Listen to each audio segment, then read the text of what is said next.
Welcome to this, another daily briefing with yours truly. Just a little bit of housekeeping before we get underway today. I'm very new to all this YouTubing thing, and as much as I'm enjoying it, I just wanted to kind of clear up a couple of things that hopefully you're in agreement with. I've become aware of this super chat thing, stickers. I can't get my head around it. I genuinely can't. Yesterday, I witnessed people spending money on another channel in order to proffer questions. And I very nearly had a moment. I just find the whole thing surreal. If this channel gets himself involved in any sponsorships, then they will have to be a certain thing that benefits all of us.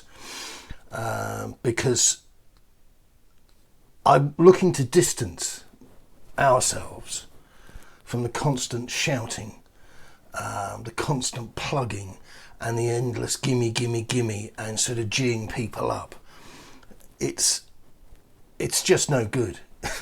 No good will come of it at all. And it isn't the right way to go about business, in my opinion. And hopefully what we're going to try and do here is, I don't want to use like hackney phrases like get behind the headlines, but certainly not just shout things out and as if the face value has some sort of intrinsic worth to it, because frequently it doesn't. So I'd like this to be as possible as we can, because I'm not going on some bloody crusade, but for it to be a place where we can talk rationally about things, if that makes sense. So less shouting, less plugging, and less woohoo and all that nonsense. Not interested, and I don't think it benefits anybody. Back to the world of why we're here. One story which is very true, very real, and isn't going away is the business of the European Super League.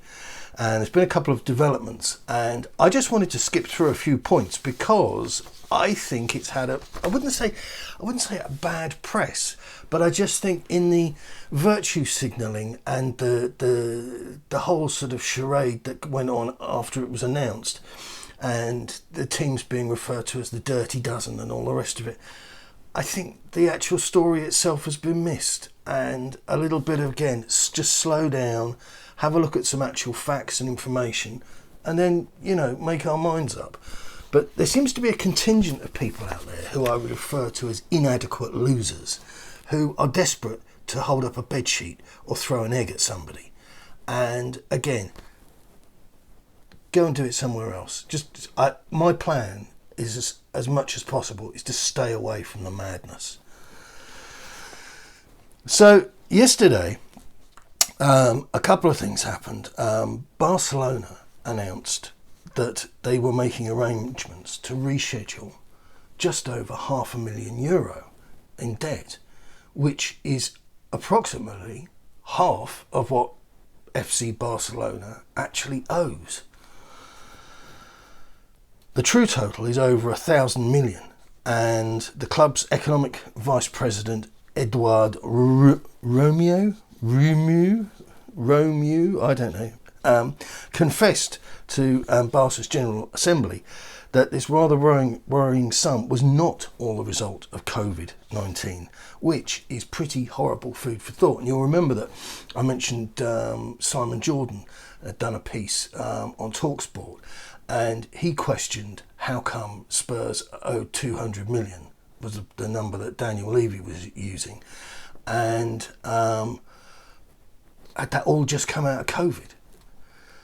And it appears, certainly from what we've seen so far, that a lot of top flight clubs, and certainly all of the clubs that were involved in the proposed European Super League, are in a world of pain when it comes to their finances. And the pandemic itself, yes, has had a horrible effect, but it's actually just been a thumb on the scale that's just tipped things a notch or two too far. So Spurs recently reshuffled their own mountainous debts, and Daniel Levy put out a chairman's notice or whatever it was on the website last week about that. And now the Times has revealed this morning or yesterday, I'm not entirely sure, that Man City, Manchester United, Liverpool, Arsenal, Spurs and Chelsea incidentally are the only club out of all of the ESL tipped sides that are actually making money. So that's something else for those that, you know, babble on about Russian oligarch money to consider. But all of those clubs remain, as of today, co-owners and shareholders of an ESL holding company in Spain, along with all the clubs from Spain, Italy and France. So that's your Real Madrids of the world. The deal was that there would be initially six teams from England, 3 from Italy, 3 from Spain, and then this proposed new league would start in this August. And obviously the announcement came out that this quite pious backlash came out, and it didn't happen. And the idea of the European Super League was to juice the broadcasting rights, which is to say, juicing would be a more common American term, but to gain leverage, because there's only so much you can charge with the Premier League, because at the end of the day, Manchester United and Tottenham, say, for example, can only play each other twice a season in the league, and like it or not, that the value of the package of the games is going to be devalued, because not everybody wants to watch whoever's, you know, the bottom of the league this year, be it West Brom again or Norwich City or whoever. So the actual way that the league was structured as well, I don't think that's been, or the initial proposal, I don't think that's been expressed very clearly. And it was the closed shop thing. So the 12 renegade clubs said that they intended to sign up another 3 permanent members and offer places to 5 more teams the following season, or every season. So the idea was for it to gradually take control of all the big players. And I think the inference, or what was doing the rounds, was that it was going to be a closed shop where just, you know, a dozen teams or whatever played each other forever with no relegation. And I'm not suggesting that no relegation is a good thing or a bad thing. I don't know. I haven't had a chance to think it out.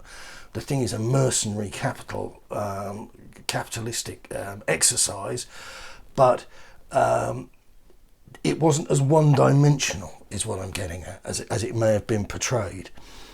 And the idea was that if they were permanently in this league, then they would never face a period of time where they would be out of the Champions League. So the question is, given the utterly immoral state of modern football, does the posturing of pundits and commentators have any credibility? I would suggest that it doesn't, and that for those clubs that get cut off, it will be cold.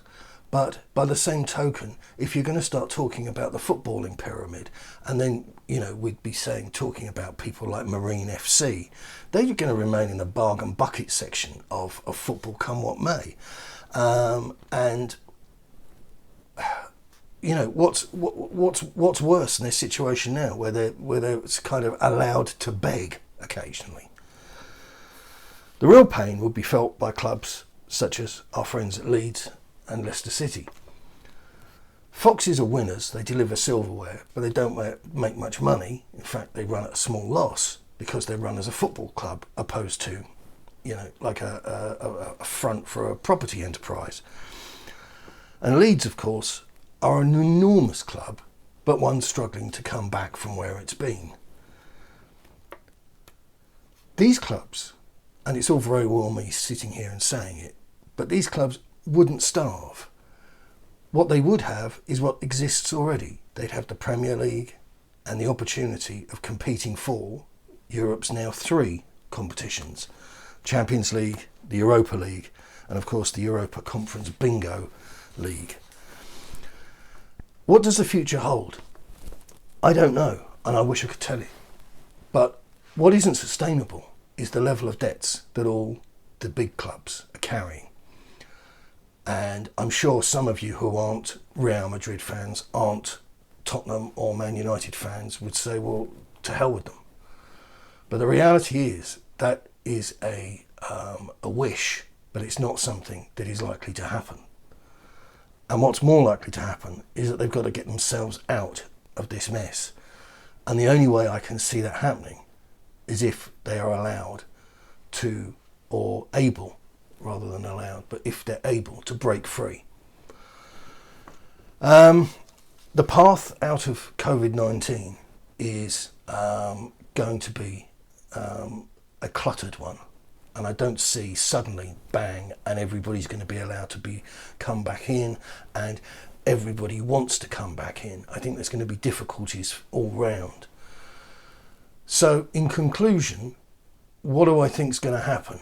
Well, you tell me what you think is going to happen, because, like I always say, the interesting stuff is underneath the content. But I think this will go through, and my understanding was that this was going to go up before a European Supreme Court to identify whether UEFA could restrict the practices of the dozen or so teams that wanted to go. So where will we left? We'll be left with people with bed sheets, people with eggs, the modern day equivalent of medieval thugs. It's difficult to know, but what I would suggest is the old line, which is to never take your eye off the money. And the size of debt, bar Chelsea, that all of these organisations have is colossal. So, I don't think it's over. I think it's far from over. And I think if you're going to have clubs like Barcelona effectively hand over the keys to Goldman Sachs, that tells you exactly where football is heading. Okay, thank you very much. Keep the subs coming, keep the comments coming, and keep it Tottenham. Good luck.